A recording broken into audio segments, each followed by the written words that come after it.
안녕하세요. 상승미소입니다. 먼저 감사 인사, 감사 말씀부터 드리겠습니다. 구독하기, 클릭 이렇게 말씀드렸더니 한 거의 400분 넘게 구독하기를 눌러주셨어요. 좋아요도 다른 영상과 다르게 조회수가 그렇게 많지 않았음에도 1000여 분이 넘게 좋아요 눌러주셨네요. 열심히 하라는 격려 말씀에 고마운 말씀은 드려야 될 것 같습니다. 고맙습니다. 그리고 오늘도 보시기 전에 클릭 구독하기 부탁드립니다. 자, 오늘은요 어떻게 보면 비관론적인 이야기일 수도 있습니다.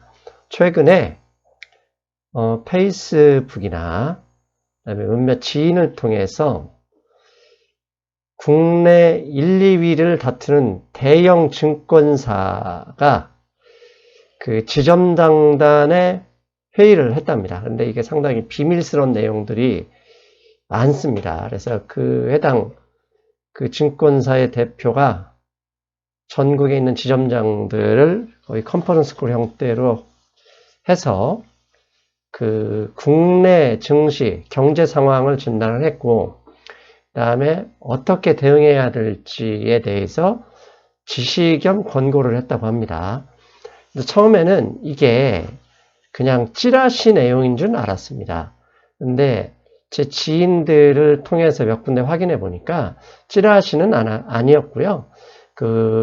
지점장단 회의를 한 건 팩트가 맞는데 워낙 내용 자체가 민감한 상황이니까 내용들이니까 확인해 줄 수는 없다. 이런 말씀을 하셨습니다. 그래서 저도 고민을 하다가 이 내용 자체가 조금 비관론적인 내용이긴 한데요. 논리적인 개연성이 상당히 납득이 갑니다. 그래서 혹시나 너무 비관적으로 들을 수도 있지만 일단 소개를 해드리려고 합니다. 그리고 소개를 해드린 다음에 저의 견해도 뒤에서 붙여드리겠습니다. 제가 왜 이 리포트를 입수를 해서 보여드리냐면은 앞에서 말씀드렸듯이 논리적 개연성이 충분하고요. 그 다음에 최근에 우리나라 증시의 심리적 흐름이 되게 좀 부정적이잖아요. 그래서 그런 흐름도 있다는 것을 말씀드리려고 합니다. 물론 제가 항상 말씀드리죠. 문제는 문제 삼기 전에 문제가 되지 않고 설사 최대 악재가 있다 하더라도 주식이 반드시 내리는 것만은 아닙니다. 어떻게 상황의 변화, 변수가 어떻게 통제되냐에 따라서 달라질 수도 있거든요. 아무튼 워낙 괜찮은 내용이기도 하고 속상한 내용이기도 하지만 충분히 방송을 통해서 전해드려도 될 내용 같아서 알려드리겠습니다. 앞에서 말씀드렸던 대로 국내 시장 점유율 탑을 규모면이나 그 다음에 자산 규모면이나 거의 탑3 안에 드는 국내 최대 증권사 중에 하나다. 그리고 받아들이기 싫은 충격적인 내용들도 많지만 한국 증시의 방향성을 고민하는 분들에게 제가 항상 강조하는 게 뭐죠? 견해, 관점이잖아요. 이런 관점도 있구나라는 거 알려드리고 싶어서 하는 겁니다. 말씀드렸던 대로 찌라시일 가능성도 배제할 수는 없지만 이런 회의가 열렸다. 참석자로부터 그 팩트는 확인했기 때문에 방송을 해드립니다. 먼저 그 회의의 결론부터 말씀드리겠습니다. 그 회의 결론은 이렇다고 합니다. 제가 받은 내용에 의해는 한국 증시 역사상 올해 초인가요? 작년 말인가요? 가장 높았던 지수가 2607포인트입니다. 2607포인트를 다시 보긴 힘들다. 왜? 대한민국 증시는 이제 대세 하락기에 접어들었고 이 대세 하락기가 시작된다면 마치 일본이 지난 수십 년 동안 겪었던 일본의 잃어버린 30년, 잃어버린 20년이 될 수도 있다. 이렇게 판단한다라고 얘기를 했다고 합니다. 그래서 이렇게 판단한 이유를 하나씩 4가지 정도 이 증권사의 대표가 얘기를 했고요. 이에 대한 논리적인 타당성이 괜찮다 그러면 제가 부연 설명도 좀 더 구체적으로 해드린 것도 있습니다. 그럼 하나씩 살펴볼게요. 첫 번째는 이렇게 대세 하락으로 접어들었다. 일본의 잃어버린 20년이 될 수도 있다라고 단언했던 첫 번째 이유는 인구구조입니다. 이미 지난번에 제가 부동산 관련, 그다음에 부채 증가와 관련해서 인구가 상당히 중요하다는 이야기를 이미 말씀드렸잖아요. 인구 구조를 이분들은 어떻게 얘기했냐면 한국은 현재 세계에서 가장 빠른 고령화 사회다. 한 해 80만 명 수준이던 신생아가 2016년 40만, 17년 35만, 올해는 30만 이하로 출생자가 줄었다. 즉 완전히 초노령화 사회이기 때문에 이 노령화 사회는 산업구조 자체가 바뀐다. 즉 고령화가 되면 젊은 층 인구가 감소한다는 이야기죠. 젊은 층 인구는 소비의 원래 근원입니다. 그리고 고령층, 노령층은 소비보다는 저축을 많이 하죠. 왜냐하면 미래가 불안하기 때문입니다. 당연히 이렇게 고령화는 소비가 감소한다는 얘기고, 소비가 감소하면 생산하는 기업들이 투자에 한계가 있잖아요. 당연히 고용인력도 줄이게 되겠죠. 가뜩이나 성장을 하면서도 고용이 없는 상황에서 이렇게 고령화가 되면 그 감소폭, 노동인력의 감소폭은 더 심화될 수 있다는 얘기죠. 이미 저도 지난번 부동산 이야기를 하면서 2017년 대선과 2012년 대선, 18대, 19대 대선에 만 19세부터 59세까지의 유권자를 비교해 드렸는데 무려 131만 명이 줄었다고 팩트 확인해 드렸잖아요.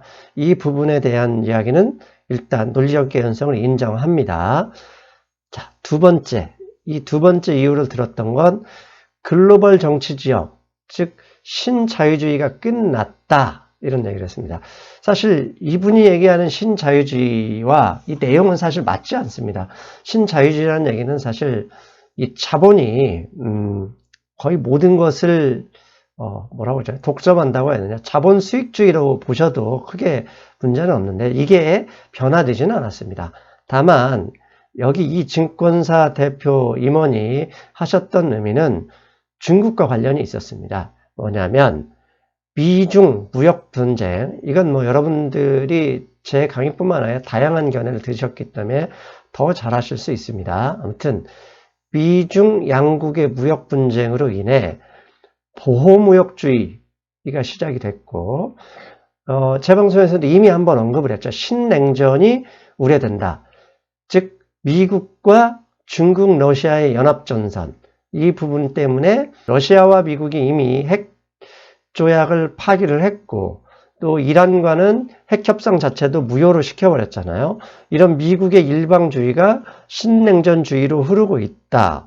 이렇게 흐르고 있는 상황인데 외국계 펀드 매니저들은 실제 대상국인 중국보다 한국의 위기를 더 심하게 보고 있다고 합니다.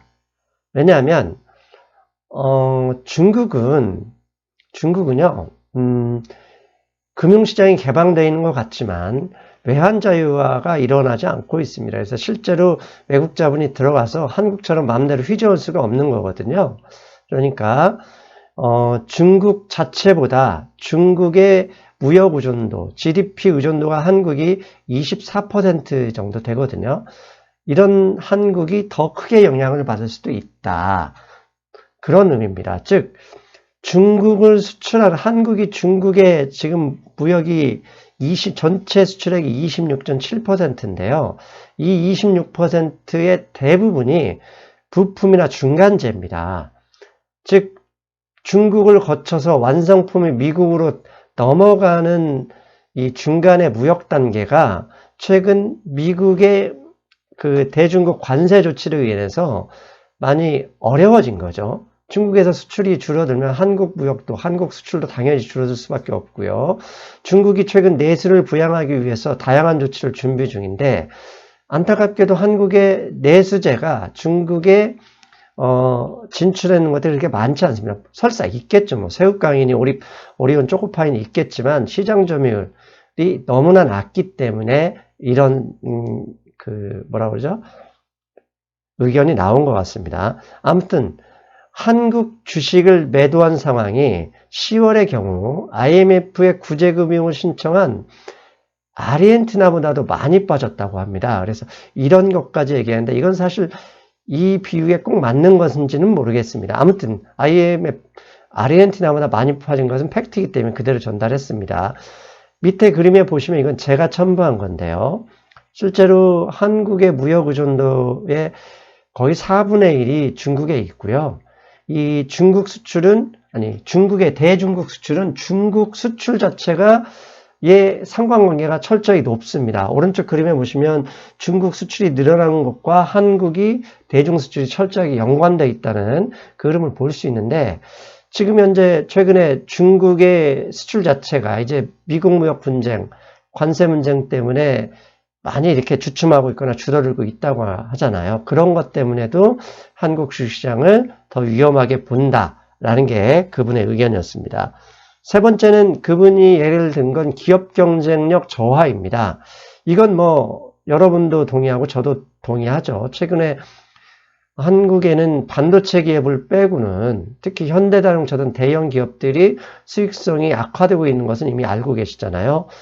그러니까 이분이 말씀하신 두 번의 외기. 첫 번째는 결국 98년도 IMF의 구제금융 시청을 떼고 두 번째 얘기는 2008년 미국의 서프라임이 무너지면서 생겼던 금융위기를 얘기하는 것 같습니다.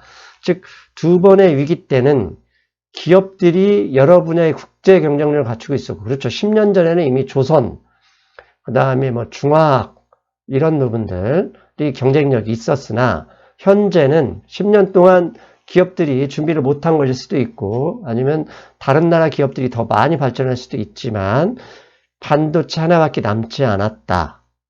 자동차, 조선 등의 하락으로 지역 경제가 무너지고 있고 지방의 아파트 가격은 폭락하고 있다. 이로 인해서 지방 경제를 대표한다는 동남벨트도 무너졌고 그다음에 최근에는 군산 지역도 박살이 났죠. 그다음에 제가 동의하지 않지만 아무튼 이 내용은 있는 대로 제가 말씀드립니다. 반기업 정서와 규제 리스크는 더 커져 있고 이런 구조적인 문제, 기업들의 경쟁력은 구조적인 문제지 1, 2년 만에 투자한다고 해결되진 않거든요. 최소한 10년 정도의 계획에 의해서 경쟁력이 생기고 줄어들고 하는 거거든요. 그렇기 때문에 당장에 마땅히 대응할 카드가 없다. 그리고 참 중요한 얘기 있습니다. 이건 저는 100% 동의하는데요.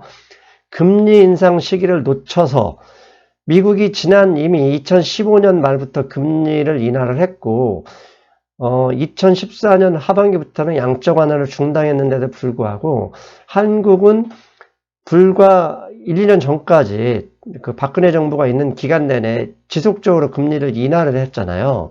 그래서 만약에 문제가 생기면 중앙은행이 할 수 있는 게 금리를 인하하거나 양적 완화를 실시해서 경기를 부양하는 건데 한국은 지금 기준금리가 1.5%입니다. 이머징 국가가 1% 이내로 기준금리를 낮춰본 사례도 없을 뿐더러 그런 실험 정신으로 무모하게 덤비기도 어렵잖아요. 그래서 만약에 한국의 부동산 문제나 글로벌 다른 나라 때문에 위기가 생겼을 경우에는 이 통화정책에 할 수 있는 한계가 있고요. 그 다음에 과거와는 다르잖아요. 2009년, 2010년에는 미국이 주도하는 글로벌 인플레이션 정책에 의해서 글로벌 중앙은행들이 유동성 확충 연합전선을 펼쳤어요. 근데 최근에는 미국이 이미 금리를 반대 방향으로 가고 있기 때문에 다른 나라들이 쉽게 미국의 흐름을 거스를 수가 없거든요. 이 문제는 이머징 국가, 지금 어제 방송을 했던 이머징 국가의 위기도 결국 미국의 이런 금리 인상, 유동성 축소에서 생겼다고 말씀을 드렸죠. 그것과 연관이 있습니다. 그리고 또 하나, 재정정책 하나 남았죠. 왜? 통화정책은 금리가 이미 낮은 상황이기 때문에 더하기 어렵고 재정정책 하나 있지만 그래서 그걸 때문에 추가 경정 예산 등 최근에 예산을 확대하고 있지만 근본적인 대책은 되지 않습니다. 앞에서 말씀드렸지만 국가 경쟁력은 기업 경쟁력입니다. 기업이 얼마나 많은 물건을 해외에 수출할 수 있느냐가 그 나라의 경쟁력인데요. 이 기업 경쟁력이 재정 확충을 푼다고 언발의 오줌을 누를 수는 있지만 최소한 5년 이상, 10년 정도의 장기간에 걸쳐서 이게 대응을 해야 되는 문제거든요. 그래서 이 단기간적으로 대책이 안 된다. 이건 뭐 어쩔 수 없는 상황입니다. 그리고 제 방송에서 자주 언급하면서 실제로 기대하고 있는 게 남북 경제협력이잖아요. 미국의 비핵화 협상이 잘 돼서 남북의 경제협력이 되면은 한국 경제에 새로운 성장 동력이 될 수 있다는 게 제 성승미소의 생각인데, 이분은 장마당이나 그 다음에 통일은 시간이 필요하기 때문에 쉽지 않다, 이렇게 말씀을 했네요. 그러면서 이렇게 결론을 냈습니다. 한국 주식 비중을 줄여라. 왜? 한국 경제가 이렇고 기업 경쟁력이 이렇게 약해지는데, 또한 부동산이나 지방 경제를 비롯해 결국은 이제 서울로 넘어오겠죠.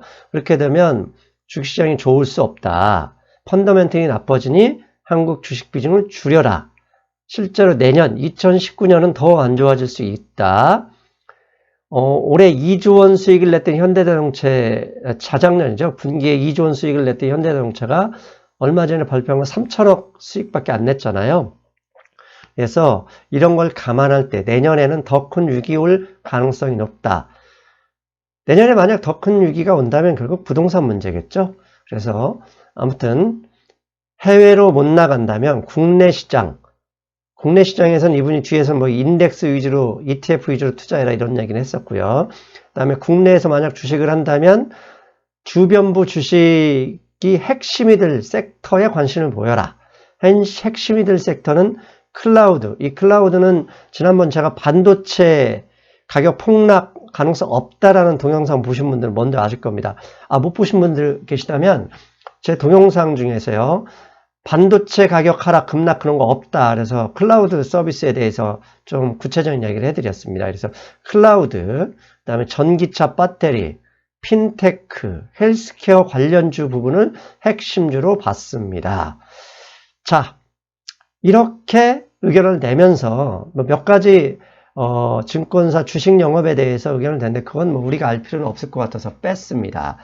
아무튼 한국 주식 비중을 줄여라는 그 논리적 개연성 충분히 저는 납득이 갈만하다고는 봅니다. 하지만 이걸 그대로 그냥 여기서 끝내면 안 되잖아요. 그래서 이에 대한 저의 의견을 조금만 더 붙였습니다. 먼저 올해 10월 달에 주가가 한국이 더 많이 빠졌고 뭐 아르헨티나보다 더 많이 빠졌다, 이런 것은 한국만의 문제는 또 아니라고 봅니다. 왜냐하면 이머징 전체 주식시장 하락에 문제가 있는 거라고 보거든요. 물론 10월 달에 지난번 한국 주식시장이 오후만 되면 폭락했던 게 결국 마진콜 문제였잖아요. 신용 물량이 정리되면서 일시적인 급락일 수도 있고 다른 이머징도 이 정도 빠진 나라가 상당히 있기 때문에 이것을 한국만의 문제로 단언하기는 좀 어렵을 거라고는 제 생각을 합니다. 그리고 이런 한국의 문제, 이머징 전체의 문제라고 보는데요. 이는 미국의 금리 인상 속도 조절이 있다면 완화될 수 있다고 봅니다.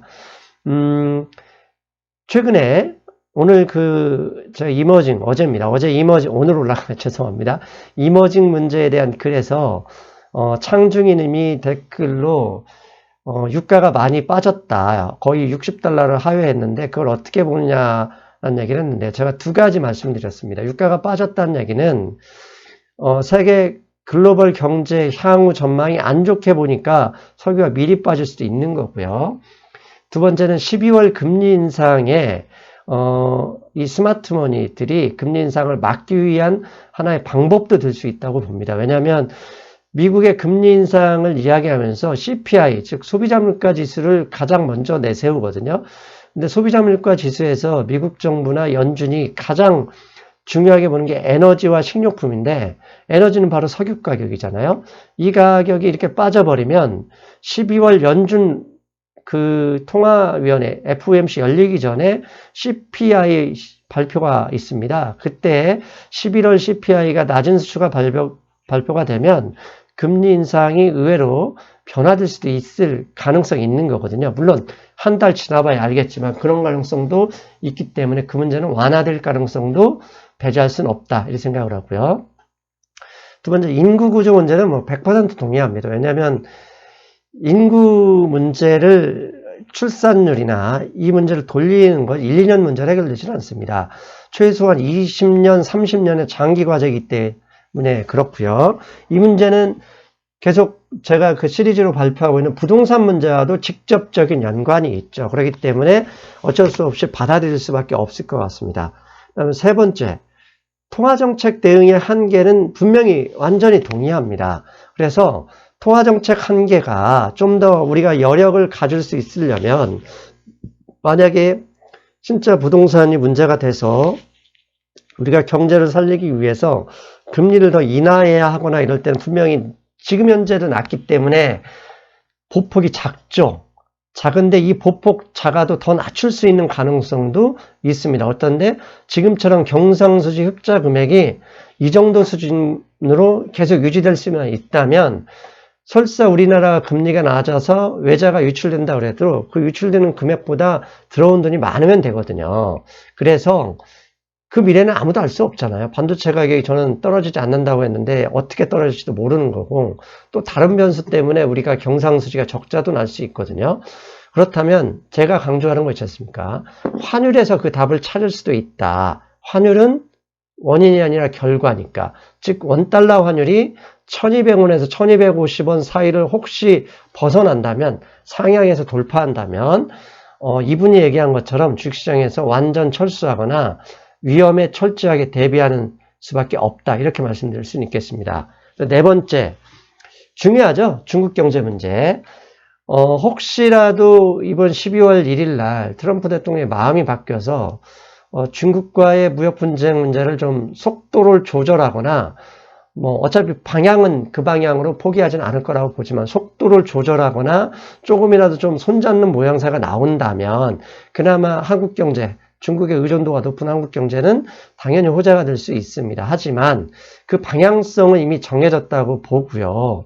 그 방향성에서 피해를 최소화시키려면 결국 중국의 의존도를 낮춰야 되잖아요. 그래서 중국에서 의존도가 높은 기업들이 준비할 시간, 그러려면 남북경제협력이나 베트남 이전 문제를 어떻게 빨리 처리할 수 있느냐, 이런 문제도 향후 주식시장의 중요한 변수가 될 수도 있을 것 같습니다. 그 다음에 마지막으로는 그제 방송에서 그랬잖아요. 부동산 가격이 충분히 하락해도 경상수지 흑자가 어느 정도 된다고 하더라도 만약 부동산 가격이 10% 이상 폭락하면 외환보 요구의 문제에 그 덫에 걸릴 수 있어요. 우리가 이머징 국가이기 때문에.